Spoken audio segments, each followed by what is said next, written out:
오늘 본문의 말씀을 가지고 26장 전체 메시지를 함께 다루면서 우리 이삭의 복의 여정, 두려움에서 신뢰로라는 제목으로 말씀의 은혜를 나누고자 합니다. 오늘 본문은 야곱과 에서의 이야기가 전개되어지는 그 흐름 속에 중간에 삽입된 이삭에 대한 독립적인 기록입니다. 우리 앞선 25장에서는 야곱과 에서의 출생에 대해서 소개하고 있고요. 그 후에 에서가 장자의 명분을 야곱에게 팔아 넘기는 사건이 기록되고 있습니다. 그리고 오늘 26장이 등장하고요. 그리고 27장에서는 야곱과 리브가가 이삭과 에서를 속이고 복을 가로채는 사건이 기록되어 있죠. 이 중간에 놓인 이 창세기 26장은 리브가가 야곱과 에서를 낳기 전 약 20년 동안 불임 기간 중에 있었던 일로 보여집니다. 그러니까 시간 순으로 본다면 에서를 낳기 전, 시간 순으로 본다라면 자연스럽지 않은 위치에 26장에 놓여져 있는 것입니다. 이는 성경의 저자가 이 의도를 가지고, 특별한 의도를 가지고 삽입한 에피소드라는 것을 우리는 알 수 있습니다. 그렇기 때문에 우리는 앞으로 창세기를 묵상하는 데 있어서 오늘 본문 26장이 특별한 의미를 가진다라는 것을 미루어 짐작할 수 있죠. 오늘 우리는 창세기 26장에 소개되는 이삭의 두 가지 사건을 살펴보면서 그의 내면에 일어난 변화에 주목하고 또 이를 통해서 드러내고자 하시는 하나님의 메시지를 함께 찾고자 합니다. 우리가 살펴볼 첫 번째 이삭의 에피소드에서는요, 하나님의 약속을 받았으나 여전히 두려워하는 이삭의 모습을 살펴볼 수 있습니다. 이삭이 머물던 땅에 흉년이 들었습니다. 그런데 본문은 이 흉년을 창세기 12장에 소개된 아브라함 시대의 흉년과 직접적으로 연결을 시킵니다. 아브라함은 당시 어떤 선택을 했었는지 여러분 기억하시나요?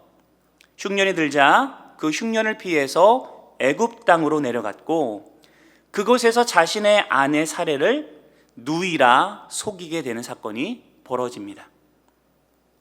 이 사건은 오늘 본문을 읽는 우리로 하여금 동일한 흉년을 맞이한 이삭이 어떤 선택을 할지를 주목하게 하죠. 이삭은 그의 아버지 아브라함과 마찬가지로 흉년을 피해 애굽으로 내려가려고 했던 것으로 보입니다. 그러나 하나님께서 이삭이 그랄에 도착한 그때에 나타나셔서 애굽으로 내려가지 말고 자신이 지시하시는 땅에 머물라라고 명령하시죠. 2절 함께 읽겠습니다. 여호와께서 이삭에게 나타나 이르시되 애굽으로 내려가지 말고 내가 내게 지시하는 땅에 거주하라. 하나님께서는 이삭이 애굽으로 내려가는 것을 막으시고 아브라함에게 하셨던 언약을 상기시키시며 복을 약속하십니다. 3절과 4절도 함께 읽어보도록 하겠습니다. 시작. 이 땅에 거류하면 내가 너와 함께 있어 내게 복을 주고 내가 이 모든 땅을 너와 내 자손에게 주리라. 내가 내 아버지 아브라함에게 맹세한 것을 이루어 내 자손을 하늘의 별과 같이 번성하게 하며 이 모든 땅을 내 자손에게 주리니 내 자손으로 말미암아 천하 만민이 복을 받으리라. 이 땅에 거주하면 하나님께서 약속하신, 아브라함에게 약속하신 이 땅에 네가 거주하면 너에게 복을 주고 이 모든 땅을 너와 내 자손에게 주리라 약속하신 하나님의 말씀. 그 말씀에 이삭이 순종하여 그대로 그랄 땅에 거주하기로 선택하지요. 이삭은 아브라함과 다르게 하나님의 개입하심으로 애굽으로 내려가는 일을 멈출 수 있었습니다. 그런데 아이러니하게도 아브라함이 애굽에서 저질렀던 동일한 실수를 이삭이 반복하게 됩니다. 7절입니다. 그곳 사람들이 그의 아내에게 대하여 물으매 그가 말하기를 그는 내 누이라 하였으니 리브가는 보기에 아리따움으로 그곳 백성이 리브가로 말미암아 자기를 죽일까 하여 그는 내 아내라 하기를 두려워하였음이었더라. 자신의 아내에 대해 묻는 그랄 사람들에게 그녀는 자신의 아내가 아니라 누이라고 거짓말을 했던 것이죠. 이는 리브가의 아름다움 때문에 자신이 죽임을 당할까 두려워했기 때문이다라고 성경은 말씀하고 있습니다. 지금 이삭은 자신의 안위를 지키기 위해서 아내에게 무슨 일이 일어날 수 있는지는 전혀 고려하지 않은 채 사람들을 속이는데 급급하여 비겁한 모습을 보이고 있는 것이죠. 하나님의 약속을 받고도 그는 여전히 사람들의 위협 앞에서 두려워하는 연약한 모습을 보이고 있는 것입니다. 하나님께서 이삭에게 하신 약속을 자세히 살펴보면 유독 많이 반복되는 단어가 보입니다. 그것은 바로 자손이라는 단어인데 우리 3절과 4절에서 무려 4번이나 반복되어 등장하고 있습니다. 이 단어는 이삭이 반드시 자손을 보게 될 것을 하나님께서 강조하고 계신 것을 나타내고 있습니다. 이삭으로 하여금 자손을 얻게 하겠다라는 하나님의 약속이 이루어지기 위해서는 이삭은 그랄 사람들의 손에 죽임을 당할 수 없습니다. 그리고 그의 아내 리브가의 안전도 보장된 것입니다. 하나님의 약속을 믿었다면 자손을 얻기까지 자신의 안전에 대한 신뢰는 당연한 것이었죠. 그러나 이삭은 그 약속을 기억하지 못하고 그 약속을 신뢰하지 못하고 자기의 생명을 지키기 위해서 비겁하게 거짓말을 하는 모습을 보였던 것입니다. 이삭이 애굽으로 내려가려고 하다가 멈추어 서서 그랄 땅에 머물렀던 이유는 무엇입니까?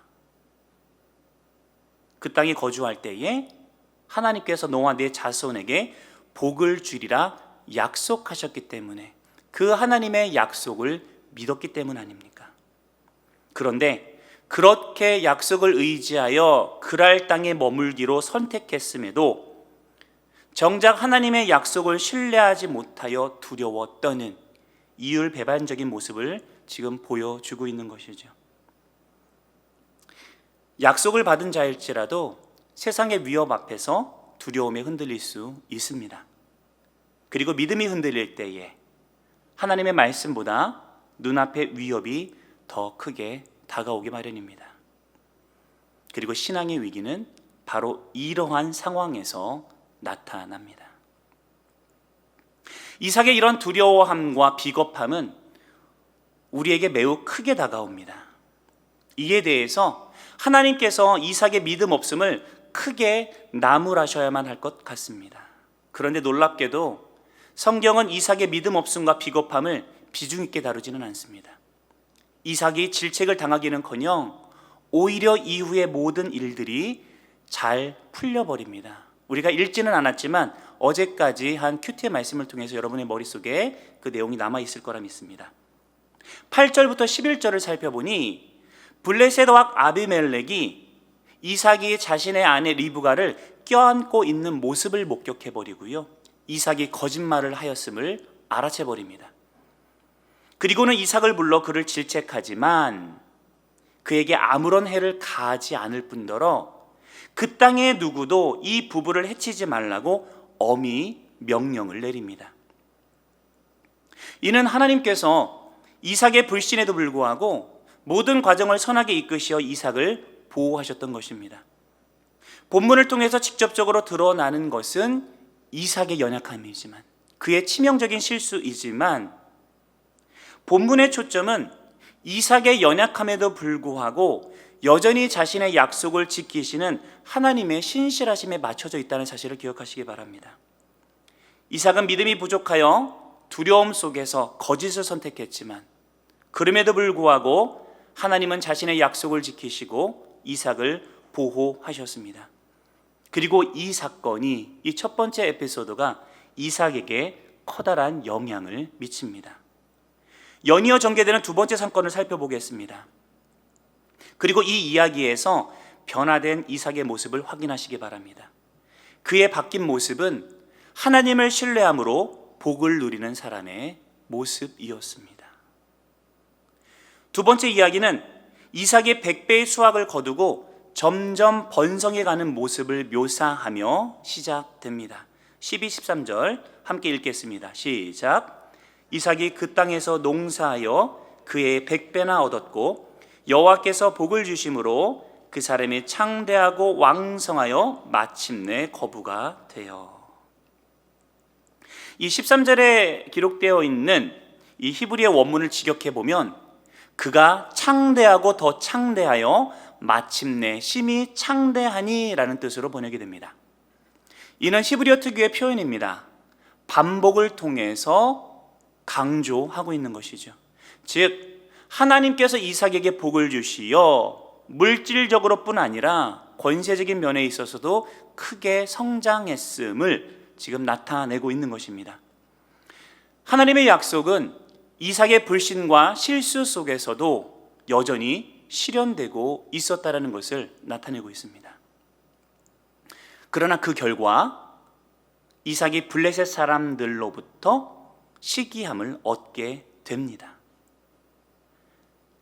그 땅의 사람들은 이삭이 점점 번창하는 것을 보고 시기하여 아브라함 시대에 파놓은 우물들을 흙으로 메워 버렸다라고 기록하고 있습니다. 고대 근동에서 우물을 메운다, 물이 없다라는 것은 곧 생존의 위기를 의미하죠. 그러니 우물을 메워버리는 이 행동은 이삭을 향한 주변 이들의 적대감을 분명하게 보여주는 행동인 것입니다. 그리고 아비멜렉은 우리 16절에서 이삭에게 자신들의 땅을 떠나라라고 요구합니다. 그 이유는 이삭이 그들보다 강성해졌기 때문이죠. 그러므로 그들의 마음 가운데 두려움이 생겼던 것 같습니다.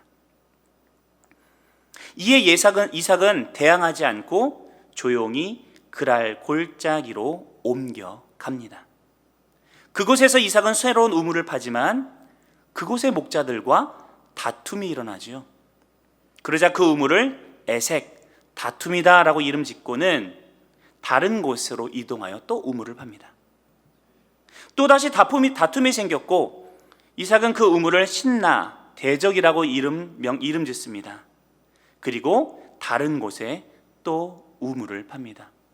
이 두 가지 이름은 그 땅의 민족들의 적대감이 얼마나 크게 일어났는지를 보여주는 이름들입니다. 하지만 이삭은 이에 대해 저항하지 않고 다시 한번 자리를 옮겨 또 다른 우물을 팠는데 이때는 이삭이 충분히 멀리 왔기 때문인지 주변 사람들의 적대감을 불러일으키지는 않았던 것 같습니다. 그러자 이삭은 이 우물의 이름을 르호봇, 넓게 함이라고 부르고 이렇게 고백합니다. 22절입니다. 이제 여호와께서 우리를 위하여 넓게 하였으니 이 땅에서 우리가 번성하리로다. 이 두 번째 이야기에서 우리는 한 가지 이상한 점을 찾을 수 있습니다. 그것은 이 묘사된 사건들에 대한 부분 때문이 아니라 이삭이 하지 않은 행동 때문입니다. 그는 우물로 인한 다툼이 일어났을 때 저항하거나 항의조차 하지 않으려 하였습니다.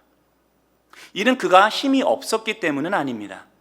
성경은 14절에서 이삭에게 많은 종이 있었다라고 기록하고요. 또한 이삭은 블레셋 왕조차 너는 우리보다 훨씬 강하다라고 인정받을 만큼의 큰 세력을 이미 이루었던 때이기 때문입니다.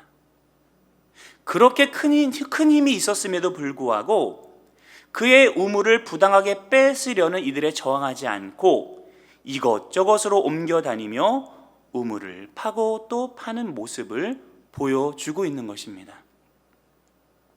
이 두 번째 사건을 살펴보면서 성경을 읽는 우리들은 자연스럽게 한 가지 질문을 던지게 될 것입니다. 왜 이삭은 적대자들에게 아무런 저항도 하지 않았을까? 이삭이 취한 유일한 행동은 조용히 양보하고 계속해서 이동하는 것뿐이었습니다. 그의 이러한 행동은 분명히 이전 사건에서 하나님의 신실하심을 경험한 데서 비롯된 변화된 믿음을 반영하고 있습니다. 그는 하나님의 약속을 받았으나 이를 신뢰하지 못하고 두려움에 사로잡혔었죠. 하지만 하나님께서는 이삭의 어떠함과는 상관없이 그분의 약속을 지키고 계셨다는 사실을 이삭이 깨닫고 하나님을 신뢰하게 된 것입니다. 그렇기에 첫 번째 사건 때와는 다르게 자신의 힘이 아닌 하나님의 약속에 근거하여 살아가는 모습을 지금 보여주고 있는 것이죠. 그리고 이동할 때마다 우물을 얻는다는 사실들은 하나님의 인도하심과 복이 그의 삶 속에서 여전히 계속되고 있음을 증거하고 있습니다. 그리고 이 이동의 과정은, 그리고 계속해서 얻는 이 우물은 하나님을 향한 그의 신뢰를 더욱 굳게 하였을 것입니다. 그가 마침내 모든 다툼에서 벗어나 했던 고백을 다시 한번 살펴보시기 바랍니다. 여호와께서 우리를 위하여 넓게 하셨다. 여호와께서 하셨다. 내가 한 것이 아니고요, 여호와께서 하셨다. 하나님께서 하셨노라고 고백합니다. 그러니 그는 적대자들을 향하여서 스스로 대항하고 거짓말하고 속일 필요가 없음을 지금 담대히 선포하고 있는 것이죠. 그 후 이삭이 브엘세바로 올라갔을 때에 하나님께서 다시 이삭에게 나타나셔서 이전의 약속을 한 번 더 확증해 주십니다. 24절, 두려워하지 말라. 내가 너와 함께 있어 내게 복을 주어 내 자손이 번성하게 하리라. 다시 한번 강조하여 그에게 말씀하십니다. 이삭은 그 자리에서 제단을 쌓고 하나님을 예배하며 장막을 치고 종들에게 우물을 다시 파게 합니다. 이 일련의 행위들은 그가 이제 정착과 안식을 누리며 하나님의 관계 안에서 살아가고 있음을 보여주고 있는 것이지요. 그런데 이 에피소드는 여기서 끝나지 않습니다. 이어서 아비멜렉과 그의 동료들이 이삭을 찾아옵니다.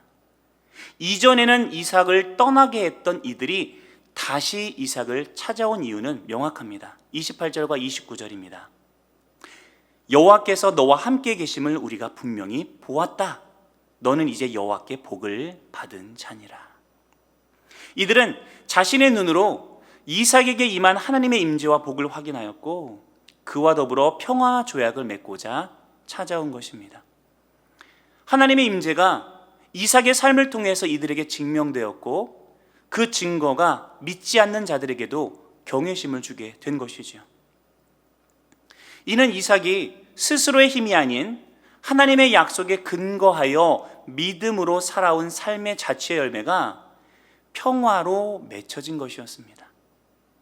그리고 본문의 마지막을 이삭이 또다시 물을 얻었다라는 그러한 언급으로 끝을 내며 앞으로도 이삭이 하나님의 복 가운데 살아갈 것임을 문학적으로 함축하여 표현하며 이야기가 마무리됩니다. 이삭의 이 두 가지 에피소드는 하나님의 약속을 받은 자가 삶의 여정 속에서 겪는 두려움과 믿음의 성숙을 보여줍니다. 이삭은 처음에는 두려움에 사로잡혀서 자신의 방법과 모략을 사용하여 거짓말을 택했지만 하나님께서는 그를 보호하시고 약속을 지켜주심으로 인해서 그 과정 속에서 이삭은 하나님을 향한 신뢰를 배우게 됩니다. 이후 그는 자신의 힘으로 대적하지 않고 하나님의 약속을 의지하며 양보하고 인내하는 삶을 살아갑니다. 그리고 그 결과로 그는 물질적인 복뿐만이 아니라 평화와 인정이라는 열매를 맺게 되겠죠. 이삭의 변화는 오늘날 믿음의 사람들에게 하나님을 신뢰함으로 살아가는 길이 어떠한 길인지를 분명히 나타내 보여주고 있습니다. 하나님은 자신의 약속을 신실히 이루시는 분이시며 우리는 그분을 전적으로 신뢰하며 살아가야 합니다. 이후 이어지는 창세기를 묵상하다 보면은 우리는 하나님의 약속을 받고도 이를 신뢰하지 못한 채 거짓과 모략으로 자기 자신의 유익을 추구하는 사람들의 모습을 계속해서 보게 될 것입니다. 27장에 등장하는 야곱 역시 마찬가지죠. 그는 분명 하나님의 약속을 받았지만 하나님을 신뢰하지 않고 속임수와 인간적인 방법으로 복을 얻으려 아둥바둥 살아갑니다. 이후에도 야곱이 자신의 힘으로 인생을 풀어가려는 자신을 닮은 사람들과 계속 마주치며 고난을 당하는 모습들이 되풀이되고 있습니다. 하나님께서는 이러한 이야기들에 앞서서 26장을 통해서 믿음의 사람이 걸어야 할 복의 길이 어떤 길인지를 먼저 명확하게 제시하여 보여주고 계십니다. 이삭이 보여준 태도와 변화는 하나님께서 믿음의 사람들에게 기대하시는 모습이며 앞으로 펼쳐질 야곱과 그 자손들의 이야기 속에서도 반드시 이루어져야 할, 나타나야 할 변화입니다. 그리고 이는 오늘을 살아가는 우리에게도 동일하게 요구되는 믿음의 모습인 줄로 믿습니다. 하나님은 자신의 약속을 신실하게 이루시는 분이시며 우리는 그분을 온전히 신뢰하며 인생을 걸어가야 합니다. 하나님의 약속을 굳게 붙들고 두려움을 넘어 신뢰로 복의 길을 걸어가는 모든 영안의 성도님들이 되기를 예수님의 이름으로 간절히 축원드립니다.